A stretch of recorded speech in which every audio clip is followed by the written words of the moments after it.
बघा मित्रांनो, येत्या 19 तारखेला लोकसभेच्या निवडणुका लागलेल्या आहेत आणि त्याकरिता मतदान होणे आहे आणि आपल्याला मतदान करणे आहे आणि योग्य त्या उमेदवाराला निवडून आणणे आहे.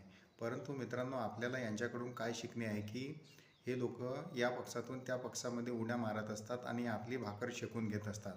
परंतु आपण मात्र कायमच विरोधात राहत असतो आणि आपण यांची चिंता करत असतो. आपण यांचे शुभचिंतक असतो की या भाऊनी त्या भाऊला मदत केली पाहिजे, या भाऊनी त्या ताईला मदत केली पाहिजे, हे दोन्ही साहेब एकत्र आले पाहिजे.